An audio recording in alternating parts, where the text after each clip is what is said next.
up, everybody? Welcome to another episode of Super Gamer Boys. I'm your host and captain and dad, Garrett Morlang, and here in the virtual studio with me is the king of video games and resident superstar, Adrian Holmes. What's up, Adrian?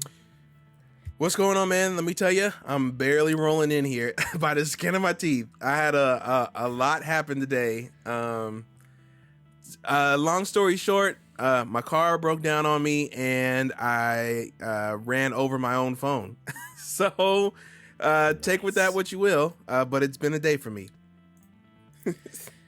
Dang. Yeah, that really sucks. I've been so lucky that I've never really caused any damage to my phone, never broke a phone, nothing like that. I always had friends who dropped them, smashed them, lost them in lakes, like all sorts of crazy stuff.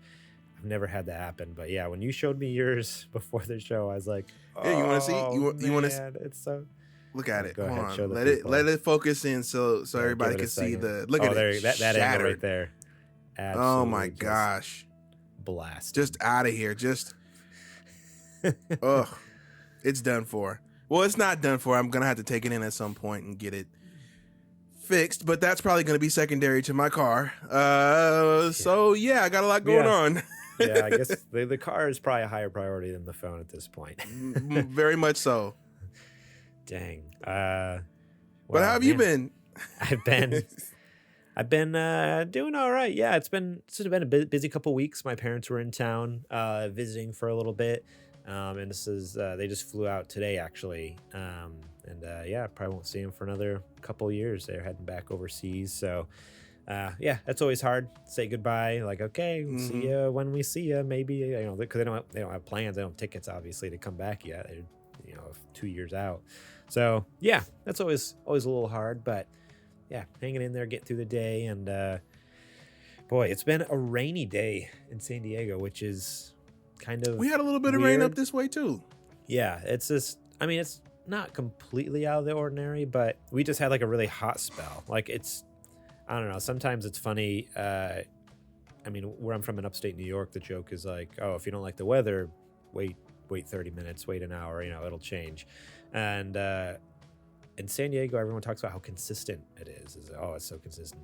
And it is really, like, comparatively.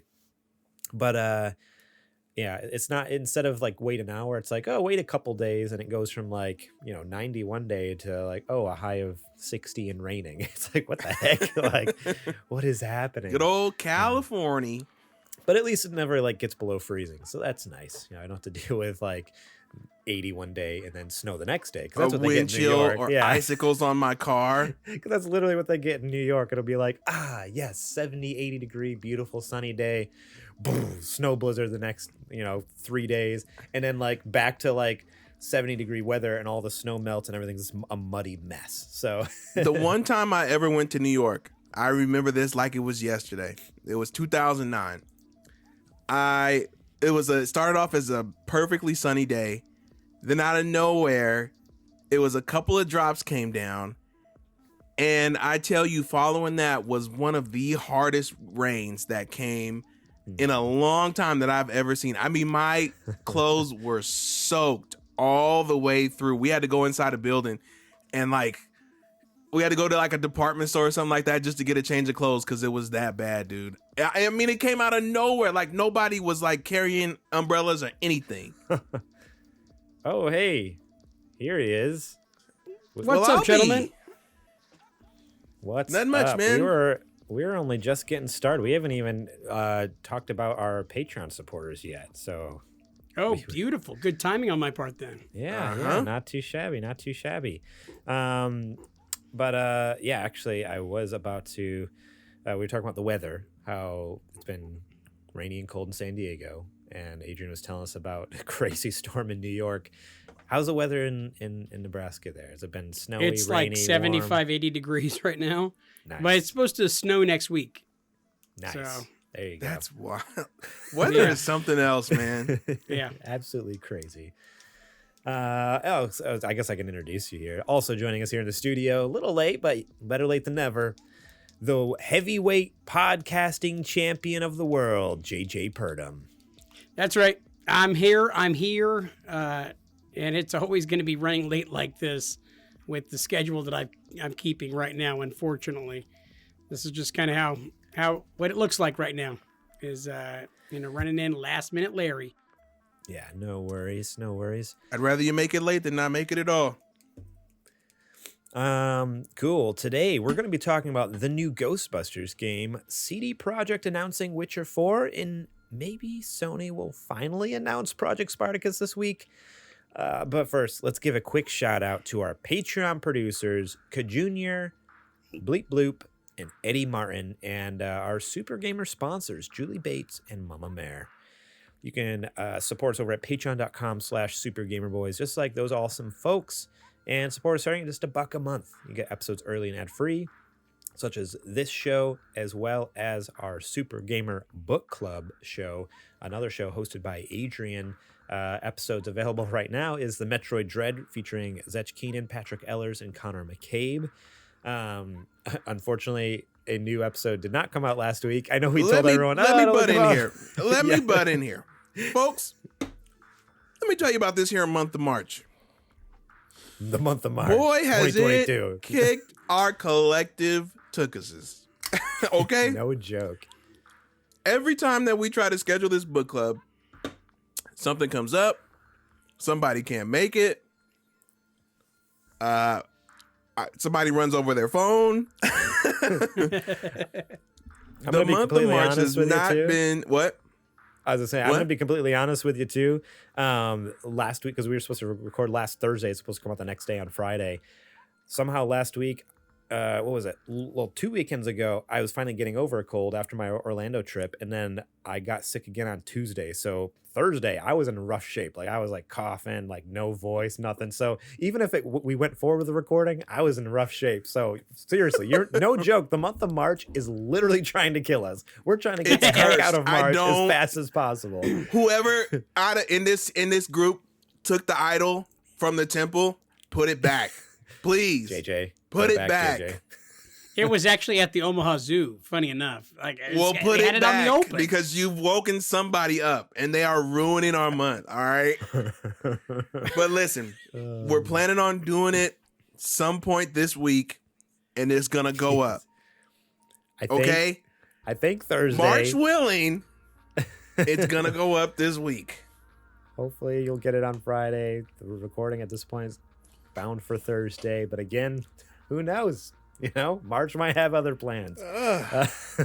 So when are you guys going to drop the new D&D podcast? Can we get the book club done first? Yeah, let's work on a book club. Let's work on the book club. And now that I have some more time, I guess JJ is just kind of giving you a little behind the scenes look. Yeah, maybe there may or may not be a D&D podcast in the works. So there you go, a little peek behind the curtain. But have we not? Like, hush. I thought we've already talked about that on the show. Man, well, wow, you're fine. March, we get out of here. Yeah, March. Woo! Yeah. Cool. Yeah. I am excited to talk about this next book club. I think we have talked about the game, right? We publicized to okay, everyone knows it's Streets of Rage 4, and I'm excited to talk about because it was a fun game. And so look forward to that episode. But right now you can get the Metroid Dread one. We'll talk more about our Patreon later. But first, I want to give a quick shout out to Jack Sriracha and Yate for allowing us to use their music on our show. Very, very much appreciate them folks for allowing us to use their incredible art here. Just to give our podcast a nice chill vibe. I love listening to stuff. I listened to it a lot today while I was working. It was so good. So yeah, check them out. Spotify, Apple Music. Links are in the show description below. And well, I think it's time to check the mail. I'm gonna be honest with you. The mailbag. Freaking March. Just this month, man. It's March's fault. Just it ain't happening. I had a good one last week. You let me down with the 3DS one. And right now, I'm just like, you did. You committed to the bit until you broke it. I know. I don't have anything this week, man. It's been a day. All right. So we are going to check out some listener questions here real quick. We got some fun ones. We got some interesting ones. Here's what this first one. I actually had to read it to Adrian. I'm like, I don't understand what he's asking here. Do you understand? And when Adrian explained it to me, I'm like, oh, that makes much more sense. So Adrian, did you have to talk really slow when you were trying to get him to understand? That I find that helps when I do that to Garrett. No, I needed him to just read it all the way out a couple of times. You know how like when at the spelling bee they say the word a couple of times so you know exactly which one they mean. Yep. I've done that to him too. That's a great move. You're like a teacher at heart. Genius. Which is what I love. He's a genius. That's why we keep him around here, because he's smart. This first question comes from Jr. And he asked, would you rather experience every time you cut yourself while shaving simultaneously, or the pain of every time you have stubbed your toe simultaneously? Shaving.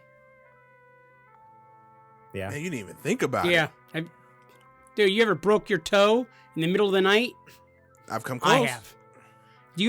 Have you ever kicked and stubbed your toe so bad on a metal cot bed the day after Thanksgiving that in a house full of Christian people you scream, "Holy fudge!" at 5 a.m. in the morning, and then proceed to walk to the bathroom?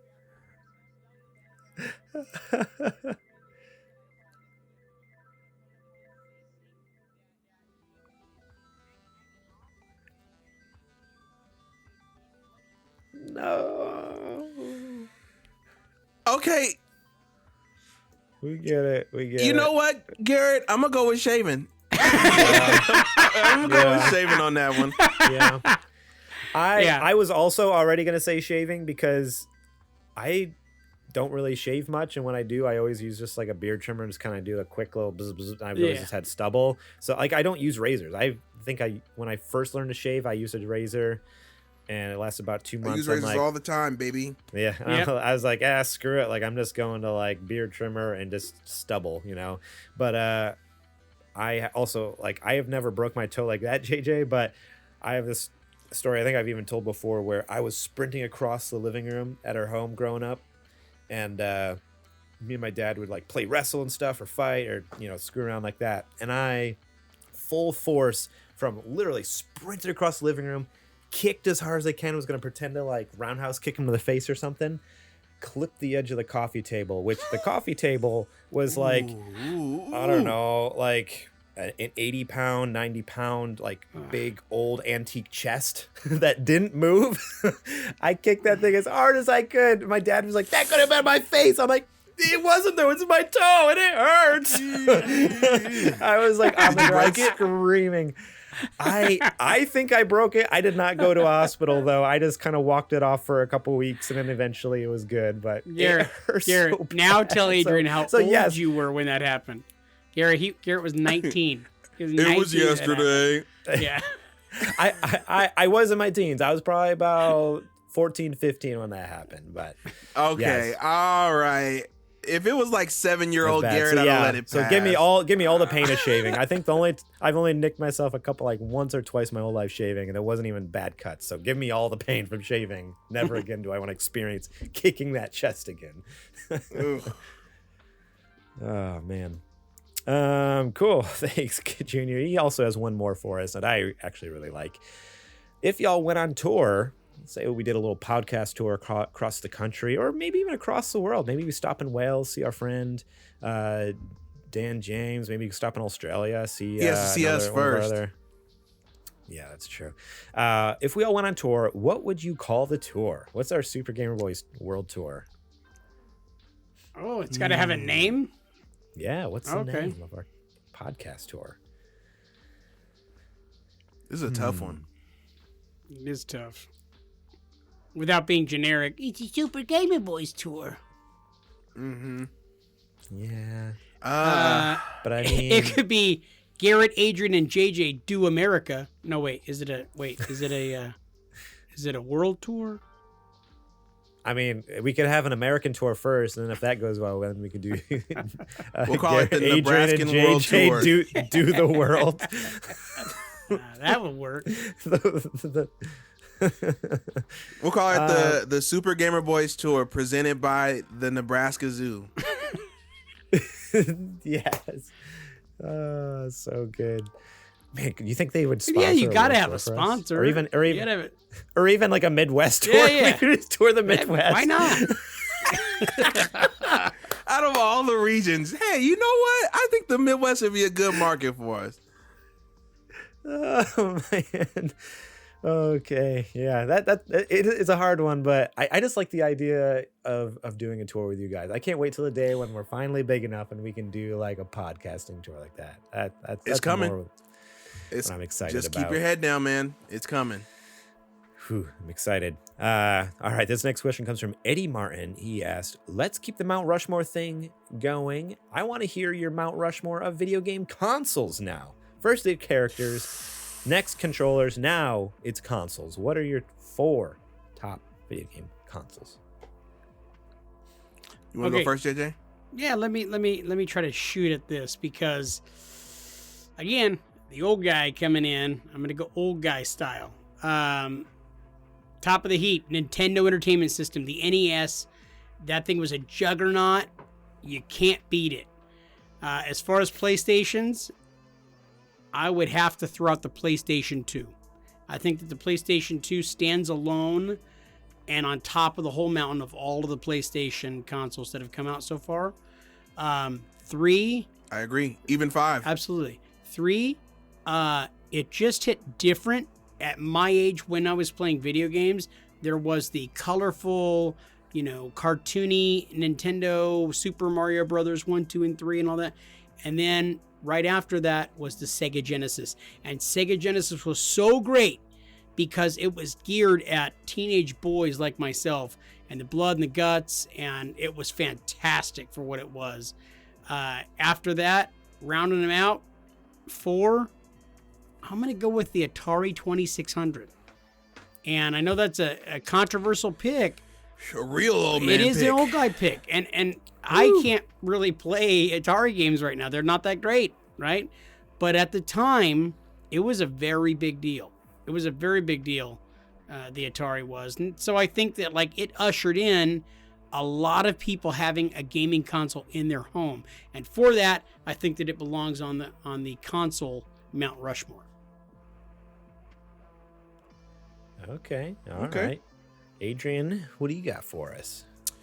My obvious number 1 is going to be the Super Nintendo Entertainment System.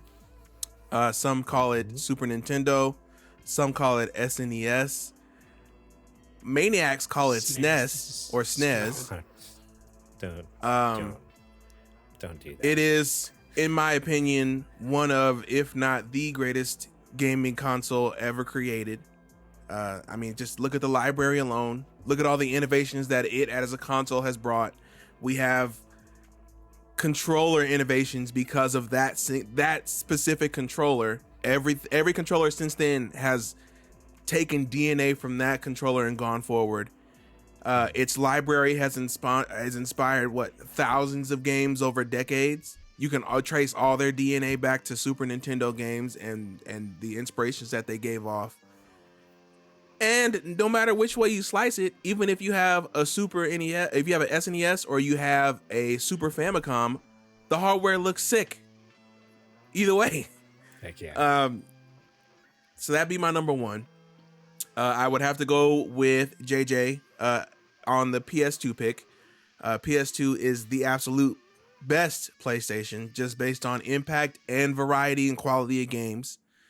If you think about how many games came out on PS2 and how good a lot of those games were, same thing as SNES, they inspire to this day a lot of games that have come out and that are being released.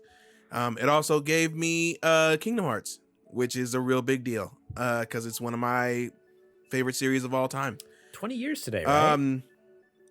20 years 20 today, right? years today. Yeah. Yes, man. I am an old man. Let's see here. For 3, a lot of people aren't gonna like this pick, but some do. The cool kids know. my third is going to be Sega Dreamcast. That is, if you were to ask me what is the best vibe that a console gives off, and I mean, when I say a vibe, I mean like Dreamcast had a certain arcadey / home graphic style that it produced, that when you see it, you know it's like a Dreamcast game, because it's I don't know how to explain it, but you know what I'm talking about, right? Like if you see a Soul Calibur, or you see a Jet Set Radio, or you see, these different games, you know it's a Dreamcast game. And I feel like that was Sega's definitely most creative period, because they had to fight the hardest to stay in the game. Unfortunately, it didn't work out for them. But that system to me represents what Sega is as a company, as far as their creativity. And I don't think that they've ever reached that peak since. They've definitely scaled up. I'd say from Genesis, that was definitely a high point for them. But going forward, I think as far as Sega's creativity, I think Dreamcast stands at the top.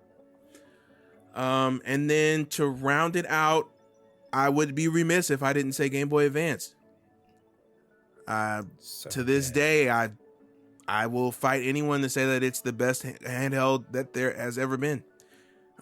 It's got an incredible library of games that to this day a lot of console games are not as good as.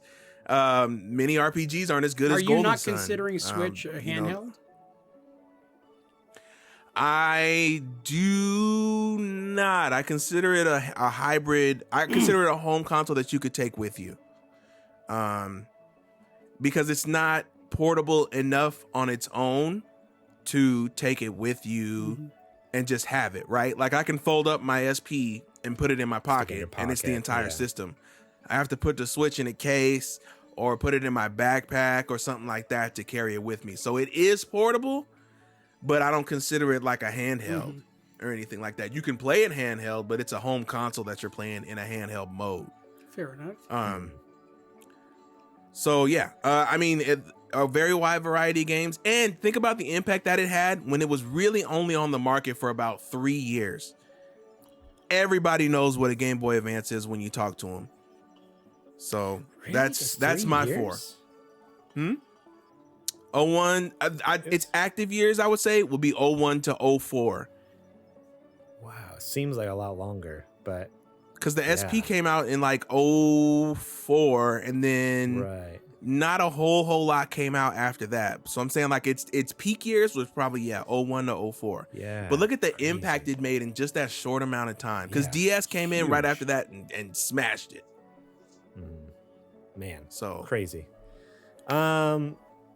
Yeah, for me, I'd have to say PS1 would be up there. I don't know. There's just so many like I agree with both of you on the PS2, but there's also still so much like foundation that was built with the PS1 with like some of the franchises we still have and love today, even.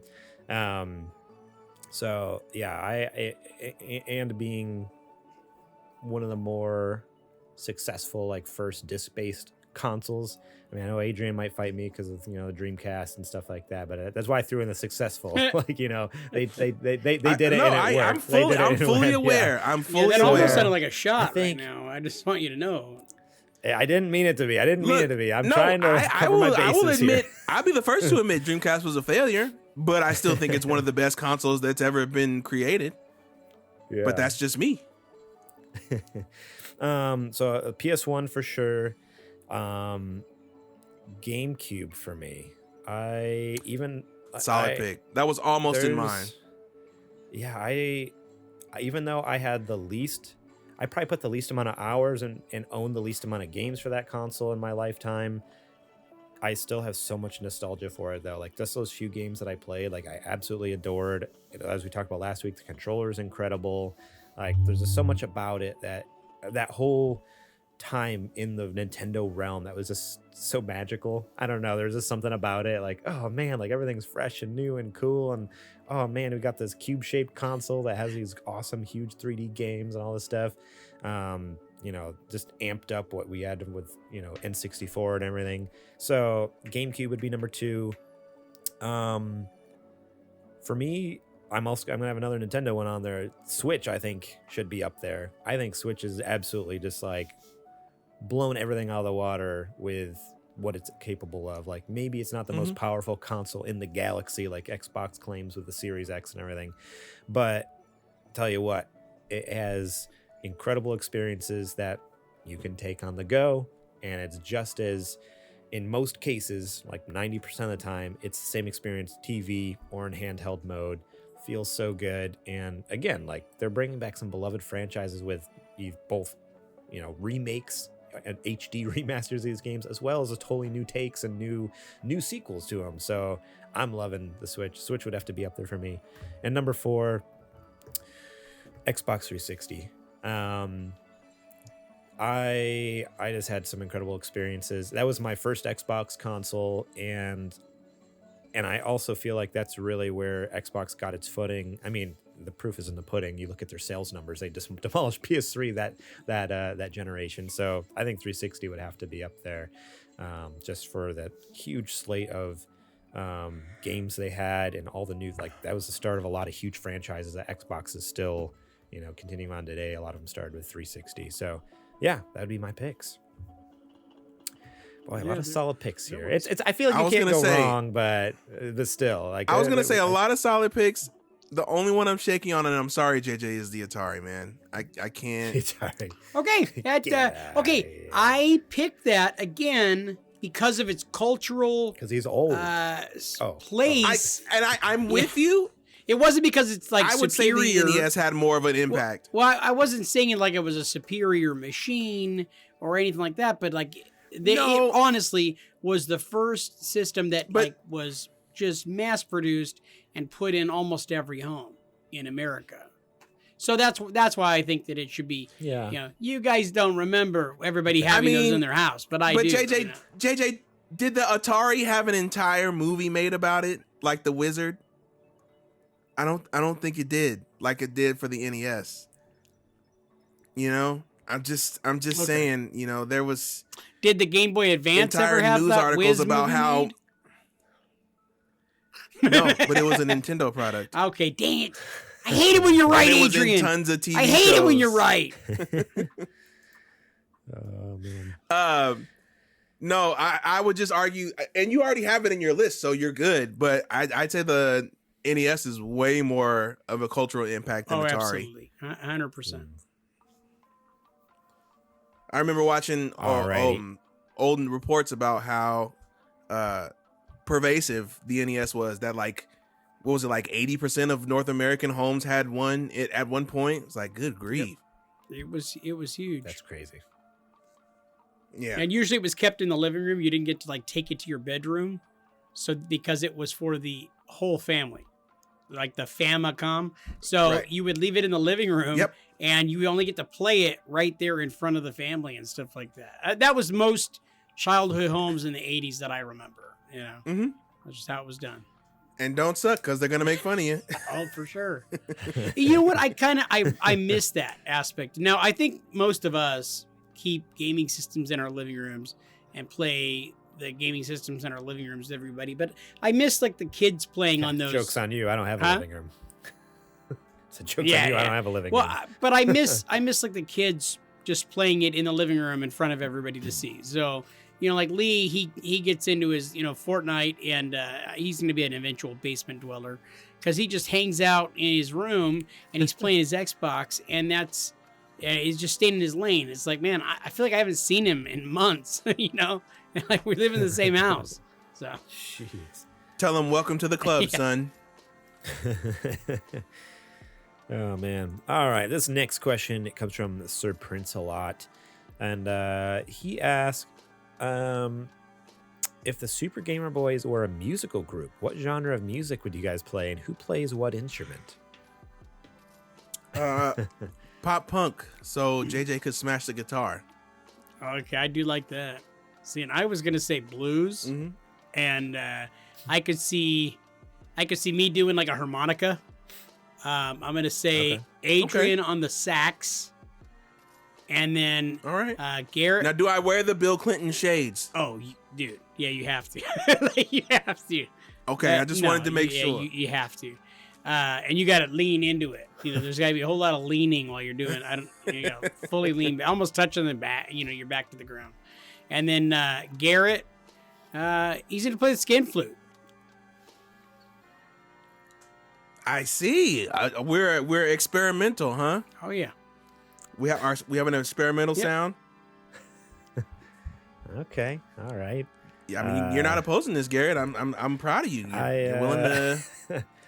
I mean, I guess I'll give it a shot. I was hoping to, maybe like little drums or something, but I guess I'll play whatever JJ gives me. I don't know. You'll be playing with a stick, all right. I love later when Garrett goes to Google what a skin flute is, and he's like, "Hey!" And then you're gonna get in trouble for looking at those kind of websites. But hey. He still has the parental controls on, JJ. He's good. You know what? Good point. That's Safe why his search. parents came Safe back. search. They had to update the parental controls, and they're like, "All right, we're good. See you later, Garrett." I do remember him calling him and trying to get them to give him the code figured out over the phone. I figured out the password. Yeah, Yeah, I figured it out on my own. They had to come change it.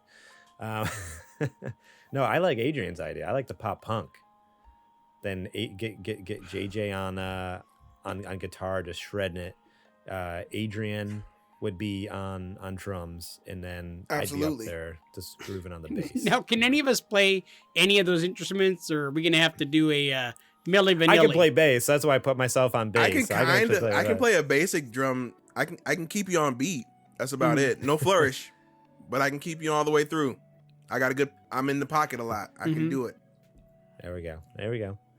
So really, it's just going to be a whole lot of noise from JJ.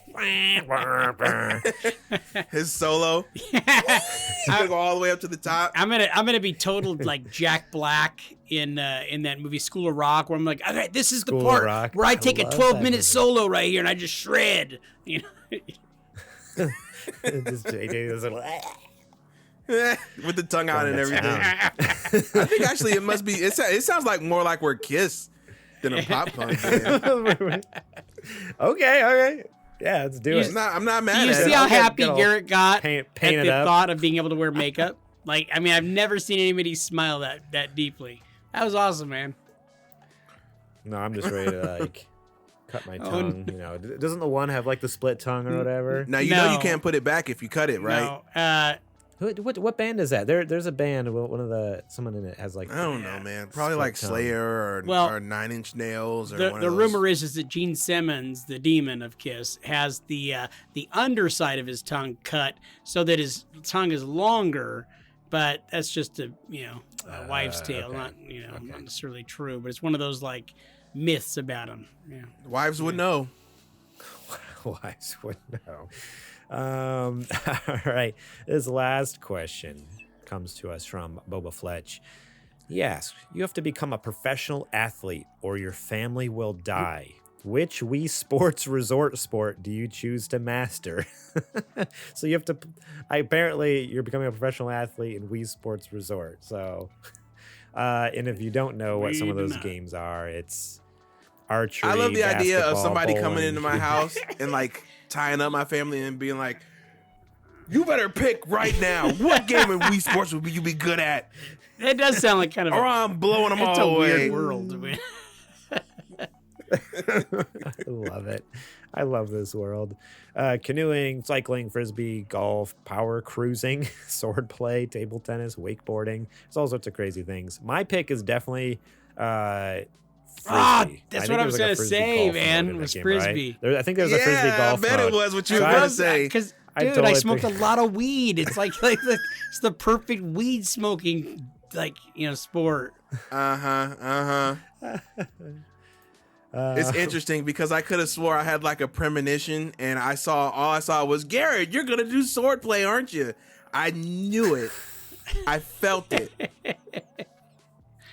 So which one are you choosing, no. Adrian? Wasn't boxing one of the Wii Sports? So it isn't the original one, but not Wii Sports Resort. Oh, it's a resort one? Oh, okay. Yeah, I thought it was just Wii Sport, all of Wii Sports in general. Reason. I think I'd be pretty good at the what? If I could modify the question, yes, I'd say any Wii Sports. But you know what? It's up to Boba Fletch. He's not here because he doesn't listen to the show. What's the one where you're wearing the headgear and you have like the noodle and you're like trying to knock the other person off into the water? I don't know. I didn't. It's really one of the one I saw it in the trailer. Is that the swordplay one? Maybe, because I am looking. It's not fencing, right? No, I'm looking at the fandom page for Wii Sports Resort, and they had archery, basketball, bowling, canoeing, cycling, frisbee, golf, power cruising, swordplay, and table tennis, and wakeboarding. So I guess it's one of the swordplay things. Sorry, Garrett, I got to take swordplay away from you. That's fine. I'm frolfing, man. All for the frolf.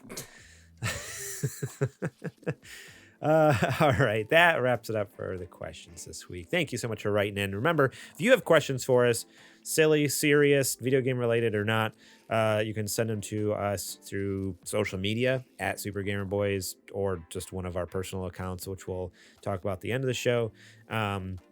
Or join our Discord. It's supergamerboys.com/Discord. And we have a lot of fun throughout the week, just chit-chatting about the episodes, games we're playing, and we're starting a sports league, apparently, fantasy baseball. I don't know anything about baseball, but I told Eddie, yes, I'm in. I will play fantasy baseball with you. So I don't know what that entails. But I will look at the scores every week. supergamerboys.com/Discord. Go check that out. And we have a mailbag channel there where you can leave your questions. Now it's time for the nerdy news. It's now time for the nerdy news. Alrighty, this week we have a couple fun news stories. I'm pretty excited about this first one. After watching the trailer, I had no idea it happened. Adrian dropped the trailer into Discord, got super hyped. Ghostbusters Spirits Unleashed, a 4v1 asymmetrical multiplayer game announced. It's written by Adam Bankhurst over at IGN. Friday the 13th and Predator Hunting Ground developer IllFonic has revealed Ghostbusters Spirits Unleashed, a new 4v1 asymmetrical multiplayer game that's set to be released on PC, PS5, PS4, Xbox Series X and S, and Xbox One in Q4 of 2022, so just later this year. In Ghostbusters Spirits Unleashed, you will have the chance to put on a proton pack, grab a ghost trap, and monitor the trusty PKE meter as a Ghostbuster in a team of 4 brave souls pursuing ghastly ghosts, terrorizing public locations. Your mission as a Ghostbuster is simple. Find the ghost, blast them with the streams from the particle thrower, tether them in place, and then shut them in the trap when the timing is right. The ghost, on the other hand, will have to use their abilities to fly and teleport between rifts, possess objects to hide in plain sight, and use the power of slime and summoning ghoulish minions to win the day. And yes, you will get to play as a Slimer ghost. Before the match, players will be able to hang out in the firehouse from the films and customize both their Ghostbusters and Ghost, upgrade their equipment and abilities, and even practice their skills with the particle thrower. Furthermore, players will also be able to talk to Winston Zedmore, once again voiced by Ernie Hudson, to acquire missions, or to Dan Aykroyd's Ray Stantz at Ray's Occult Books to learn some busting wisdom. While the game does support solo play offline with or without AI, cross-platform multiplayer will ensure Ghostbusters and Ghosts will be able to play together regardless of which platform they choose. Ghostbusters is one of the most beloved IPs in the world, so we are pulling out all the stops to make something special and accessible to this diverse fan base, said Charles Brungart, CEO of IllFonic. If you're someone who loves the movies or asymmetrical multiplayer games, this was made for you. So, thoughts on this, boys? What are you thinking? It looks awesome. I saw that trailer and I couldn't believe it. It finally feels like somebody's making a worthy follow-up to that original Ghostbusters game that came out a few years ago. 4v1 is a perfect idea for this. I can't believe nobody thought about that, to have a team of 4 Ghostbusters and versus one ghost. And somebody gets to play as the ghost too. That's awesome. Yeah, as soon as I'd they also like to announced shout- that, like, huh? hey, you can play as the ghost. Like, I was like, Yeah. I'm in. I just want to play as the That's ghost all awesome. the time. Like, yeah, it'll be fun to be a Um, Ghostbuster, but I also can't wait to like spook some people as a ghost. Absolutely. Oh man, trolling as the ghost is gonna be so good. I can't wait. No, it looks like a blast. I'd also like to, yeah. I'd also like to shout out that this game, if you are a Rooster Teeth fan, you may be aware of the comedy gaming channel Funhouse. This game was actually written by two of its founding members. One of its founding members and his wife, James and Elise Willems, who I am a very huge fan of their, I guess, work is the best way to most encompassing way to put it. They were a half and half duo on this team, and I trust them implicitly, I guess is the word. I don't know big words. But I know that they're very good at what they do, and I know that they care a lot about making good stuff. So I'm definitely looking forward to playing the story mode on this game. So, did either of the two of you guys play the original Ghostbusters game that came out a few years ago? I know it's like $5 or something at every GameStop. Yeah. What are your guys' impressions of it? Because I never pulled the trigger, just feeling like it's gonna suck. You know, I would say it definitely has the mechanics of a PS3, Xbox 360 era game. So if you played it during that time, it felt state of the art. Now they have gone through on the re-release and reworked a lot of things as far as like controls and visuals and upscaling stuff like that. So I don't think it would be as jarring to play. I would say if you can find it for like $5, it's absolutely worth the money. And they have all the original cast voicing their roles. so was too. there not a Ghostbusters game that came out during like the PS4 era? Mm-mm. Okay, so that was just No, That one it was a was remaster. re-released Oh, during okay. Yeah, it was remastered during the PS4 era. okay. But this is the first like full Ghostbusters project to come out after that game. That involves the original cast and has like the full backing of the Ghostbusters, team and brand and stuff like that. Now I do wish there was an actual like story mode, because from what I can tell, it has offline play, but it's like it says solo offline play, but it doesn't necessarily say story mode. So I'm kind of bummed about that. But Yeah. I don't care. Like the gameplay itself, like from the trailer, it looks like so much fun. Huge But fan of the yes. IP. And I don't know if you guys saw the Yes. most recent Ghostbusters movie, but wonderful. Loved it. Wonderful. They did such a great job. After Yeah, that still haven't had a chance atrocious to see it. abortion of a movie that was the female version of it, this thing was fantastic. And I think they paid perfect respect to like the original two films with this last one. So I hope that some of that spirit is in this game. But yeah, I saw the preview to this, the trailer. I thought it looked fantastic. I can't wait to play it myself. Yeah, looks like a good one.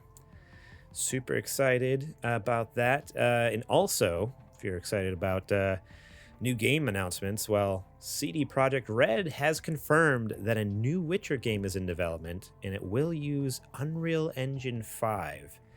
Now, I'm not necessarily a huge Witcher fan. I've only played like a few hours of Witcher 3, which from what I'm told is actually just the tutorial. But I was more interested in the fact that they're going to look to use Unreal Engine 5 in this. I'm super stoked for that. But this article, coming from IGN, also written by Adam Bankhurst. Adam's on a freaking roll over there. He's a man. CD Projekt Red has confirmed that a new Witcher game is currently in development and that it will use Unreal Engine 5. While not much has been revealed about this upcoming game, the announcement did confirm that this new game will be kicking off a new saga for the franchise and a new technology partnership with Epic Games. No development timeframe or release date were given either, but CD Projekt Red did share a teaser image that features a medallion and the phrase, "A new saga begins." CD Projekt did state, however, that we are not planning on making the game exclusive to one storefront, despite working together with Epic. There was also no word as to whether Geralt, is that right? I've never played the game, so I Geralt, wouldn't yeah. know. Rivia would star in the new saga, but the medallion does appear to be a similar fashion to Geralt's, I'm thinking too much about it now, wolf medallion. That is just one of those that were given, you know, one of those things like you say a word too many times and it doesn't sound like a word. That's what's happening with his name.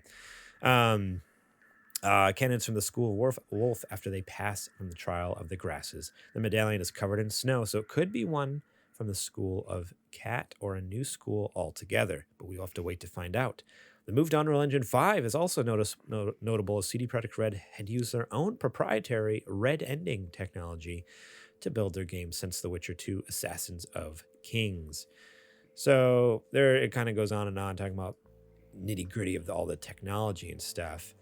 But I have a couple thoughts on this and questions, I guess, for you guys. Is the first one being, why are they working on this when they should have all hands on deck to fix Cyberpunk? Or do you? I guess I was just getting ready to go there. But let me actually pose that as a question. Do you think it's something where maybe do you think they've given up hope on Cyberpunk? Maybe that's my first question. And then my second one is, do you think they're switching to Unreal because Cyberpunk broke their other engine and they're like, we just need to use something that works? So those are my two questions. Like, do you think they've given up all hope on Cyberpunk? And then do you think the switch to Unreal is because they've realized, like, okay, we've maxed out our engine, we made a garbage game, we need something better here? It's hard to say. I want to say, as far as give up on, in a simple way, yes, they've given up on it. I think that you've gotten as much juice out of the berry as is possible with Cyberpunk 2077. It is very little, but I don't see them getting any more juice out of it. So everybody who wanted to play it or was going to play it has already done so, right?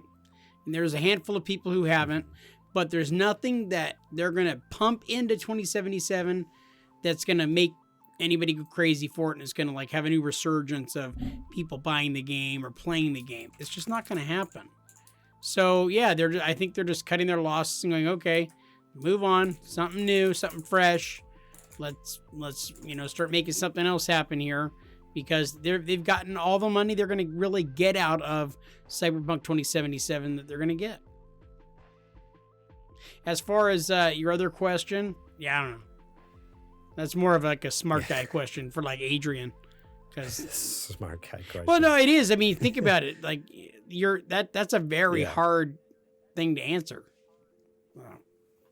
Yeah, and my thought behind it though is just because, like, the fact that they've been using it since Witcher 2, and they have a pretty big kind of failure on their hands with Cyberpunk, and a lot of it seemed to be weird glitchy stuff, which I imagine was connected to the game engine. That was my kind of path with that question. There is like, I wonder if A plus B here, does it actually equal C here? Is it just like, hey, we've realized we've gone beyond what our engine was capable of, and instead of redesigning an entirely new engine, why not just take this incredible technology that's right here that we can just grab, throw our stuff in? I think everybody's going to be going to make Unreal a killer 5. game. So, especially after that Matrix demo, like it's gorgeous, like it's absolutely beautiful. So it seems silly not to use Unreal 5, honestly, but I don't know. Yeah, I don't know if you have any thoughts on that, Adrian, but if they haven't given up on Cyberpunk, this is not a good move, because it says to me, I infer that from a move like this that they have given up. I don't know if this was the best move to announce this right now when you're still in hot water about Cyberpunk. Granted, most people have, I mean, the zeitgeist has moved on. I think everybody's gotten their good dig at Cyberpunk, or, decided one way or the other that they're going to play it or they're not, like JJ said. But I don't know. I just feel like if I'm working at that company, I'm not talking about my next thing until my current thing is at a state where, when I have to go back and I have to talk about this in 10 years, I want to be able to say, yeah, everything we make is a banger. Witcher 1 or Witcher 2, Witcher 3, Cyberpunk, but I don't run that company. Right. So maybe they are just cutting their losses. Let's get Cyberpunk stable. We already have a full campaign. Yeah, we told people there was multiplayer coming, but forget it. At this point, we might as well just burn that bridge and then just move on to the next thing. That's what it sounds like. Yeah. I mean, in all fairness, I guess this headline, it doesn't really clarify in the article, but in development could also mean like a couple writers started having coffee every Tuesday to talk about a potential story. Like, That's Right. true. really, like it might not like they Somebody could was in still the have- shower this morning when it was like, you know what? We could do another Witcher game. Yeah. So, I mean, in all fairness, this could still be fully like all hands on deck for Cyberpunk. And really, it's just like the people who don't have anything to work on right now. Like, okay, like right now it's all the technology stuff. We don't necessarily need writers for Cyberpunk. Those people can be working on The Witcher while all the technical stuff is going on with Cyberpunk. So maybe that's what's going on. I imagine that's probably what's going on. But still, it does seem kind of crazy to like so quickly, It's not especially a good with look. the way they normally do their games. Like I feel like games for like CD Projekt Red usually takes their time. So the fact that Cyberpunk's barely a year old, year and some change, and they're already like, okay, yep, let's move on to the next thing. Yeah, it's just not very CD Projekt Red of them, I feel like, because they usually have longer development times on things. But I don't know, we'll see. We will find out, I guess. I'm again excited about Unreal Engine 5 after that Matrix demo. Holy cow, like I just want to see everything in Unreal 5. Give me everything. So good. All right, and this last news story comes to us from Bloomberg. Jason Schreier over there writes, Sony to unveil PlayStation subscription as soon as next week.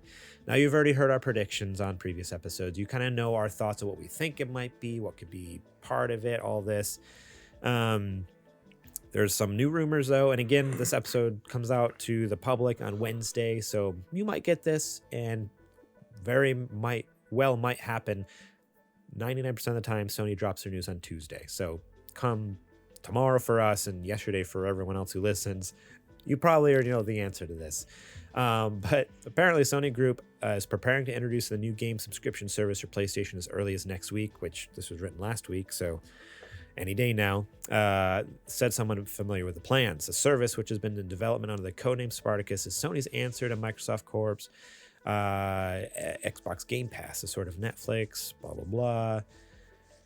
It seems like, there's not much new updates as far as what's going to be included in it. But just a heads up, keep an eye out for that news. And I imagine if it doesn't happen this week, who knows? Maybe it is next week. It'll get kind of delayed. But I just want to kind of reiterate, I'm really excited about this. Like, I feel like we've talked about it before. I don't know if I actually even said that out loud. Like, I am really excited about this service because I've been a huge advocate for PlayStation Now specifically. Like, I love PlayStation Plus, obviously. I've had it for years and years and years and have literally hundreds of games that I've gotten for free through it. Fantastic. PlayStation Now is fantastic. Both the PS4 games that you can download, that selection, and then the PS3 and PS2 games that you can stream. Absolutely incredible. So I've always been a huge It advocate. wasn't always that good. And I know, and I know it hasn't always been that good, but the last few years haven't been that bad. So for us to get the next iteration of that, okay, what's the next iteration that has even better technology, a bigger catalog, maybe a more, a wider range of newer games, whatever that looks like. I'm just really excited about this. And so I just want to kind of get your guys' do a little litmus test, because I feel like we've all talked about it in previous episodes, but what's your excitement level? Like from like a 0 out of 10 scale or whatever, like, are you excited about this at all? Or you're kind of like, No, I am. I'm at like a 7 right now. I actually really, I'm hopeful. I'm hopeful that they can, come to the table with something that's similar to Game Pass, with an incredible library, and coming forward ready to compete. I'm not sure they're going to be able to do that, but that's the hope, and I think competition is good. If PlayStation ran away with this, PlayStation 5, era while the Series S and Series X were sucking, PlayStation 5 wouldn't be all that great. It's the fact that they are competing so heavily for that space. I think it's good. It's good. It breeds innovation, having competition like that. And originally Garrett and I were hesitant. Like, wow, Xbox, their games don't look that great. And what are they talking about? They're gonna have the same old crap. And you know what? They were right. Their whole push and angling everything towards Game Pass was super intelligent, and they became a fan favorite with gamers everywhere. So I think that PlayStation needs to do that. I think they need to give back to their fan base that loves them and show a little love back. And I think that if they try to compete with a PlayStation type of Game Pass that is priced well and everything else, I think it's going to lure a lot of those gamers that are on the fence. Yeah. Cool. What are you thinking, Adrian? What are you feeling?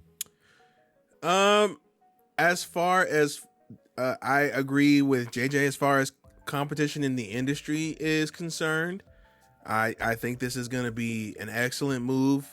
Competition always breeds innovation. However, I'm still sticking to my guns of what we were saying before, is that PlayStation can want to make a competitor to Game Pass all day, but as long as they don't have that day one release like Game Pass has, and as long as they don't have the back catalog that a Microsoft has, or that they've invested the work into, it's just not gonna compete in my eyes. And I feel like they really want this to be a thing, and I think that they know that they can't get by on just the Game Pass without the headliners, right? They need headliners for this to succeed, to draw people in. And the best way to do that is to say, we got PS4/PS5 exclusives coming out day and date for no charge. Yeah, and so, I do remember now too that I noticed here at the end of the article, apparently with people familiar with the new plan, it's not expected to feature its biggest titles on the day they came out. The upcoming God of War Ragnarok, for example, is unlikely to be offered on a streaming platform. So like already right away, like they've kind of like set in stone, like, hey, we're not doing that, which is would actually really make them competitive to Game Pass. And but you know how much money they'd be leaving on the table, and I think that's where they're at. They're unwilling to take the big loss of the financial windfall. They've already got people who are playing the PlayStation 5 and who are playing the PlayStation 4. So I can see why. I don't see it as a hit though, because Microsoft's not taking a hit when they put their games on there, right? If you think about what they would make from a game on day one versus what the revenue that they get from Game Pass alone, I feel like they're raking in way more than they would have if they just let the games be out there on the shelf. Game Pass has about 30 million active subscribers now. So at about $15 a month, you're raking in a pretty good chunk of change. I feel like more than you probably ever see if you just let the game sit on the shelf. Yeah, sorry, your audio is a little janky. It's kind of hard to hear you, but what I'm picking up, it sounds like you're right. Yeah, they don't necessarily make all the sales on the games, but the amount of consistent customers they would have with, subscribers or people who they subscribe each month. Like, even though it's less, like, okay, they're not spending the $70 on a game, it's $15 a month. But again, like, PlayStation 5 games aren't coming out every month, but people are paying $15 every month, so it's like that adds up. How many subscribers are currently involved with Game Pass? Are those analytics out? Like about 30 million. Yeah, I think it's between like 25 and 30 million. It looks like that's a lot of cheddar. Yeah. So I think I would take the sacrifice of putting my games on there, my day one games, because I'm gonna make whatever that they were gonna make in their lifespan and then some in a couple of months. So that's just me though. Yeah. Man, crazy. So yeah, look forward to that news again. With our luck, that'll drop tomorrow, and Wednesday when everyone listens to this, the whole public, they're gonna be like, "What are you talking about, you idiots? It's already been announced, and it sucks, or it's amazing. It's the greatest thing ever." Right? I always hope. Yeah, you never want something to suck, right? You never want a game to suck. You never want a service to suck, but sometimes they do. It be like that sometimes. Yep. Alrighty, fantastic. So that's it for the nerdy nudes this week. Thank you so much for sitting with me here through that. I'm excited. I love video game news. I love video games, and that's why we do a video game podcast. But I'm also really excited about this next segment. You guys know what it is. Super Indie Boys from Adrian. It's been a couple weeks since we've got one of these, so give it to us, Adrian. Ladies and gentlemen who have access to either an Xbox console or to a PC, have a seat. Let me tell you a little bit about a tiny little independent game that a lot of us have been waiting on for years at this point, called Tunic, which I'm not ashamed to say is probably the best tribute to The Legend of Zelda: A Link to the Past that we probably have ever had. Wow. So Tunic takes you into puts you into the shoes of a little fox character who, just like Link, has on his green hero robes. He goes on his journey. I really don't want to give too much away because I really feel like you need to be there to let it all hit you, because it has another element that Link to the Past did not sprinkled into it. The combat mechanics are super well done. It is a gorgeous game, especially if you're playing it on a Series S or X. Fluid, runs really fast, really well designed. I was telling Garrett, one thing that I really dig about this is the attention to detail, of course. But one of the collectibles is actually the game manual itself. And I know what you're saying. Oh, that sounds pretty lame. Psych! It's done in the style of a game manual from the Super Nintendo era. And what I mean by that is there's illustrations, there's button guides, there's pages that have lore about the game and the world, but they're all done in the language of the inhabitants of that world. So you can infer what's going on from the pages, but at the same time, it looks just like a insert that you would get. You know, when you get a new game and you're riding home and you're reading the manual, it's one of those. And it's super high quality scans of each page, and it is incredibly, it's done with so much love. You could just tell. And that's the whole thing about this game. It's a tribute game for sure, but it does its own thing. It stands on its own, but you can tell that the people who made this game have a whole lot of love and respect for the Zelda series. Trust me on this. If you have Game Pass, even if you don't have Game Pass and you have an Xbox or you have a PC, I think it's also on Steam if I'm not mistaken. Do not miss this game. And that's all I got. So it is on Game Pass. It is. Okay. That's all I need to know. But even if you don't have Game Pass, it's absolutely worth the money. Dang. Okay. Yeah.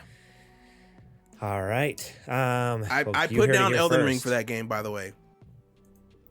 That's how good it is. You put down Elden Ring to play Tunic. Crazy. Yes. And Kirby and other things. We'll get to that later. Yeah. Adrian is just crazy. Put down Elden Ring. That's blasphemy. No one puts down Elden Ring. Elden Ring puts you down. Oh, it has. Trust me. Well, thank you for that, Adrian. I appreciate it. I definitely need to go check it out. I just didn't know it was on Game Pass. I don't know how I missed that. For some reason, I thought it was not. So Now I need to go download it onto my PC. All right. Now it is time for that part of the show where we talk about our Patreon. So we're going to go to the ad right now.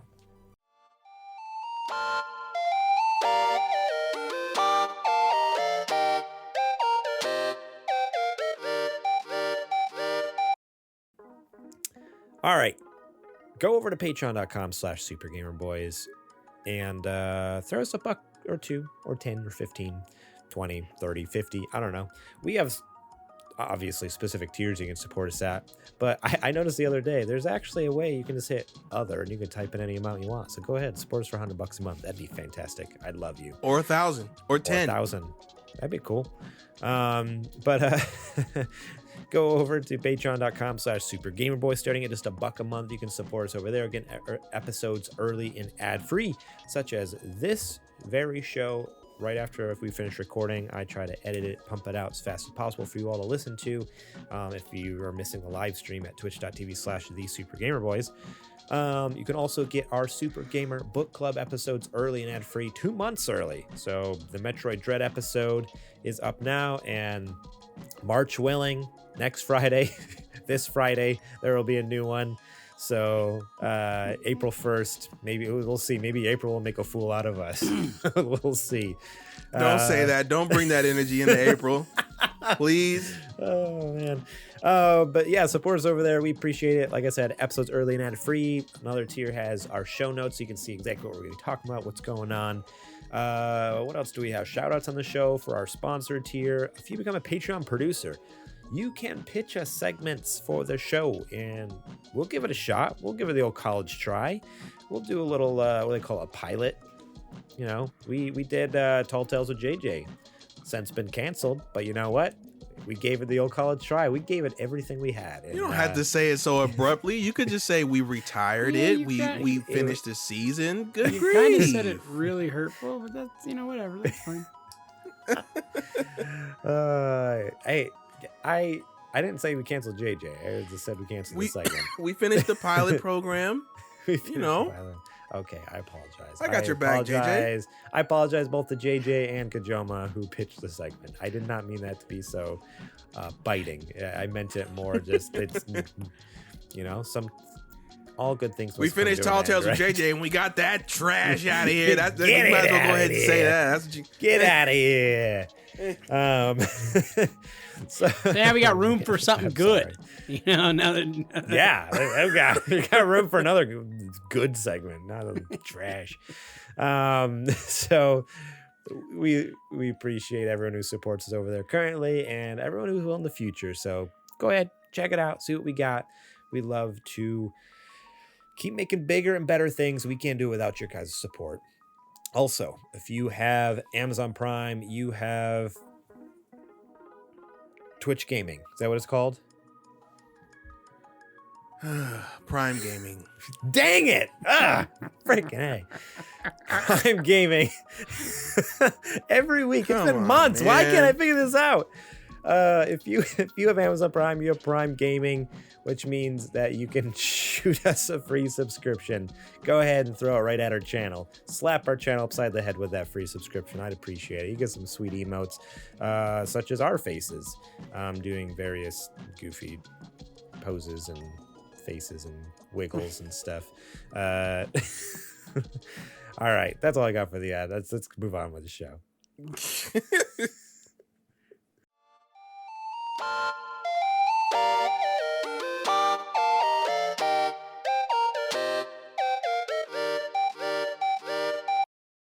Alrighty, what you guys been playing? JJ, give it to me. The only thing I got to play was I played on the Xbox Series S. Game Pass had the Matrix game that you could play a little bit of, and so I got to get into that a little bit.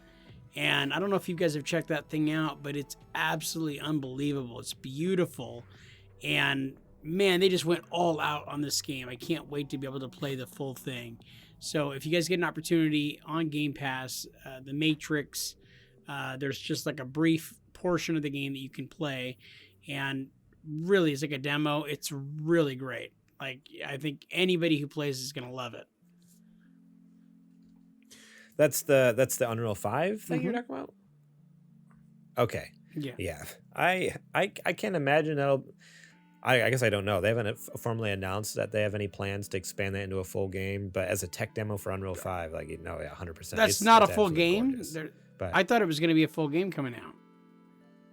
Oh wow! I don't think so. I think it was just created because the movie was coming out, and they just wanted to show off crazy. the Unreal technology. It was more like a tech demo for Unreal Engine more than it was anything for the movie. I think, from what I understand. But if that's the case, go play it know. now while it's there, because it is unbelievable.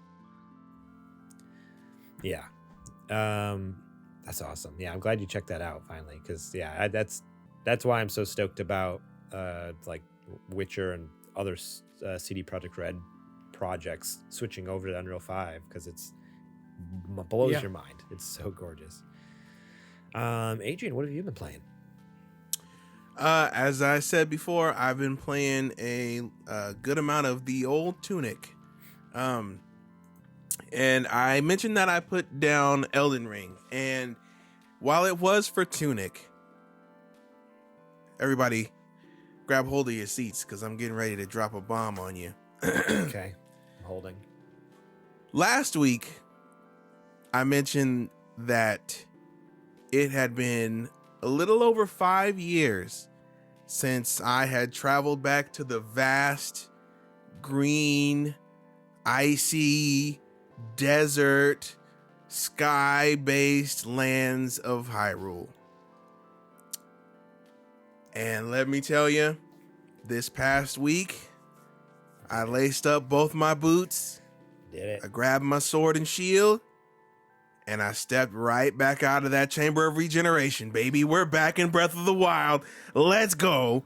Breath of the Wild is just it's something else, man. It is a tour de force of game development and just understanding of how a physics engine and everything should come together, and how a player it's the best understanding of the player playing the game that I think I've ever seen, as far as what they let you do and how you can interact with the space to achieve your goal.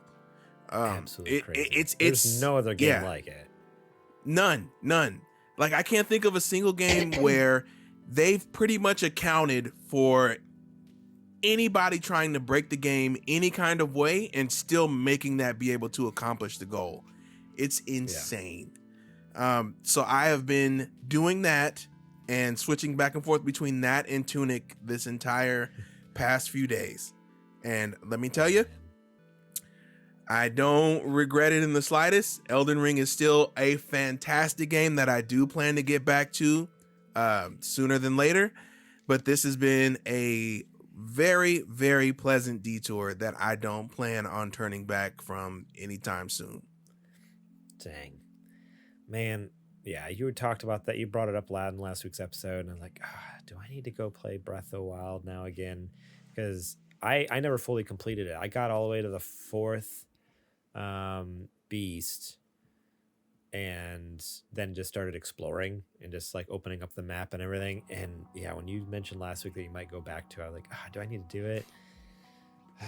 Man, I really want to. But you're 100% right. Do it, dude. This game, like, it's not only has the most incredible like physics engine, but it has like full on, I guess maybe it's still physics, but like a chemistry engine to it too. Like the way you can mix like elements together in like an elemental, like it's crazy. Like the way fire interacts with things, water interacts with things, ice, air, like to use fire to create an updraft and get up to a platform with your parachute. It's like, what the heck? Like, that's so crazy. Like that they.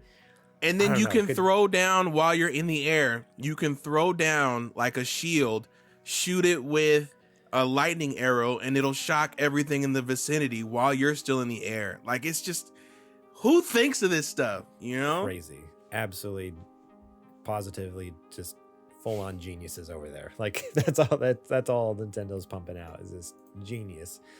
But, man, I might need to go play it now. I have too many games to play. I'm glad you're enjoying it, though. Oh, man. Best decision I've made in a while, other than Elden Ring. All right. I have not been playing a ton of games. Like I said, my parents were in town, so I didn't get to play a ton. I did get to play with my Oculus Quest 2 one night. I popped it out, and because I was telling my dad about it earlier in the day, I'm like, you know what? He's got to try it. So I pulled it out, fired up some Arizona Sunshine, which is a zombie game, and I heard you talking about this one. I just turned on the horde. It has like a story mode, but I just turned on horde mode where it's just like wave after wave of zombies. And let me tell you, like it's a blast. I really enjoy it, but watching my dad play it, he immediately was just like, oh, I gotta get one of these. These things are so cool. Like he was 100% in. Like he was getting super into it, running around the living room, like picking up grenades, chucking grenades, running away from zombies. Like it was so fun just to watch him. That's awesome. Just get so excited about VR, because I think he had previously tried my PlayStation VR like years ago when I had one, but there's just something about the PSVR where you're just like you're tethered, you're tied down. There's a literal cable. A lot of the games were sitting, but for this one, it's like totally wireless, and yeah, you're standing, you're walking, you're running around this room. And to have the safety net of like the Guardian system, so like you never have to worry about running into a wall or something. Like you really do have all the freedom in the world because oh, I'm gonna be warned before I run into a wall, and you don't have any cables tying you down. So it was just so fun watching him enjoy that. I put my mom in it for about 0.35 seconds, and she immediately like dropped to her knees. She's like, take it off. Like she like freaked out. The second a zombie came around the corner, like she like started crying. I'm like, okay, I'm sorry. Why did you start her off with a zombie game? But then that's where you made a mistake. I was like, here, I have Beat Saber. Let me put on Beat Saber. She really enjoyed Beat Saber, which is like the rhythm. For those of you who don't know, like the rhythm Guitar Hero type game. Hey, Mom, you want to be surrounded by thousands of zombies that want to tear you limb from limb? It's gonna swallow your soul. Dude, you're a horrible, horrible son, dude. I mean, I had to try. But yeah, she really liked Beat Saber. And then there's like this Jurassic World experience where you can like hang out with Blue from Jurassic World, the Chris Pratt's raptor there or whatever. And she did that. Mario's raptor. Mario's Raptor, which is more like a movie or an experience in a game. Like you don't actually interact, you're just kind of like there while things are happening. But that was really cool. And we also figured out how to use the casting feature. So we were able to cast from the headset to my iPad, so me and my dad could see what she saw, like while she was playing it, which is, I didn't realize you could do that with the Quest. Pretty sick. So yeah, tons of fun playing with that. Also played some Keep Talking and Nobody Explodes, which is a classic. The bomb disposal game. So my dad was in the headset. He has his bomb in front of him, and I have my iPad up like with the bomb disposal manual, and the back and forth trying to figure out how to defuse the bombs. It's absolutely hilarious. Like I'm sure we sound classic, man. I'm sure we sound like crazy people, but it's so cool. Like because I can't see the bomb. Cut the third blue wire. Okay, the third. Oh man, so good. So yeah, I had a VR night, absolute blast, but I did get to play a little bit, about 30, 45 minutes of the new Kirby and the Forgotten Land. And yeah, baby. All I gotta say is absolutely beautiful, even in handheld mode. Like the game is so gorgeous. It's so much fun. I'm loving the mouthful mode. Like I love those little abilities they added. There's a lot of cool ones. So just in the first couple levels I played about 3, maybe 4 levels now. And there's like the traffic cone, the car, the vending machine, a staircase. Like it's really hilarious, the things he sucks up in his mouth and that you can control.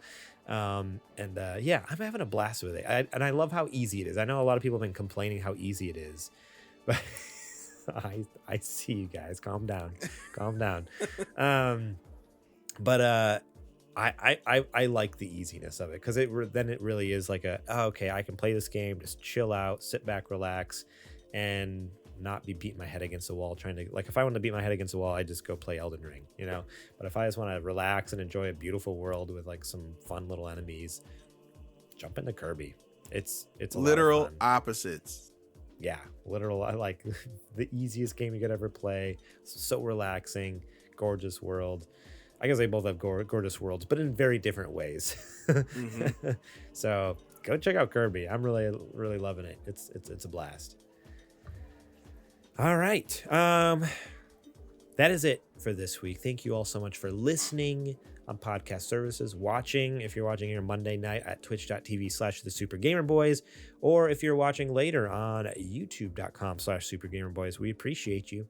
And remember, if you really love what we do and want us to keep making bigger and better things, go to patreon.com/supergamerboys, where you can get episodes early and ad-free, a bunch of other perks. Go check it out. We appreciate all of you over there supporting us there.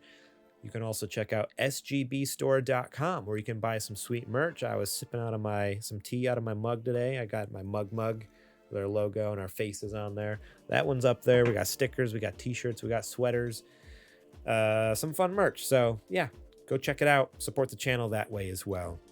And spread the good word of the podcast to when you're wearing an awesome, sick, nerdy nudes shirt in public. Heck yeah. I only know one person who owns one of those. It's my own mother. It says, now it's time for the nerdy nudes.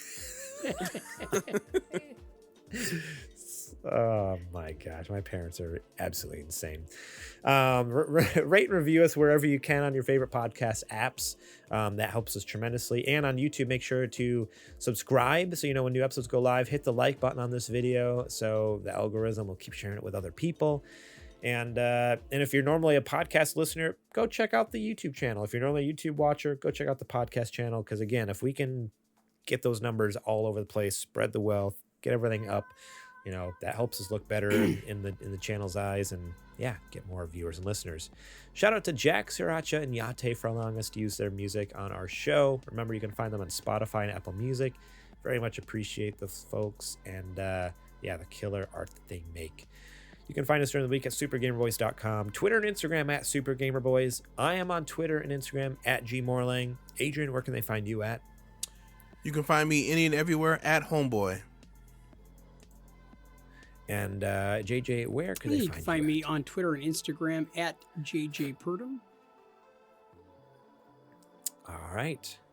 That's all I got. So Garrett, did you want to drop the big, huge news that is happening? Oh, yeah. I didn't do it at the beginning of the show because I figured you would do it when you came in, and I just forgot. The Super Gamer Boys is creating another podcast, and this podcast is going to be helmed by yours truly. That's right, myself. So myself and a gentleman by the name of Scott Falder are starting a new podcast. The first episode will be dropping this Friday in all of your different podcast feeds. So please support this podcast that's brought to you by the Super Gamer Boys. It's called the Suplex City Wrestling Podcast. I'm JJ? Half asleep. It's called the Suplex City Wrestling Podcast. So it's talking about my first and true love, professional wrestling. Scott and I are longtime wrestling fans. We'll be talking wrestling all the time, each and every week. It'll be coming out on every Friday. This first episode is just before WrestleMania 1 and 2. That is April 2nd and 3rd. So on that Friday edition, we'll be breaking down the matches that have already been announced for WrestleMania. And the great part about this podcast is the gloves are off. I'm not being held down. I'm not being controlled. There's nobody who is holding me back. I'm unchained. I'm unfettered. And guess what? I'm running this thing. That's right. And it's not a car wreck. It's not a car wreck. It's me running it. And it's beautiful. It's a beautiful thing. So that's coming out this Friday. The Suplex City Wrestling Podcast. Make sure to check it out. Heck yeah. So look for that in your podcast apps come Friday, hopefully. I still need to set up a channel for it. It will be on its way, hopefully by the end of this week. So yeah, check it out. I listened through it. I put it together, produced it for him, and I was like, JJ, it was a lot of fun. I know nothing about wrestling, and I actually really enjoyed it. So even if you don't like wrestling, check it out, because it's just kind of fun to hear about the crazy characters and stories and storylines and stuff of years past, and kind of you guys' thoughts on this weekend's event. So it was fun. All right, well, for everybody here at the Super Gamer Boys, for Adrian Homeboy Holmes, for Garrett, I wish I could slap him just like Will Smith Morlang, and myself, JJ Purdom, the juicy one. We are the Super Gamer Boys. And we will catch you on the flippity flop. Dude, he slapped the taste out of his mouth. Happy 20. It wasn't right, but I gotta be honest. I gotta be honest.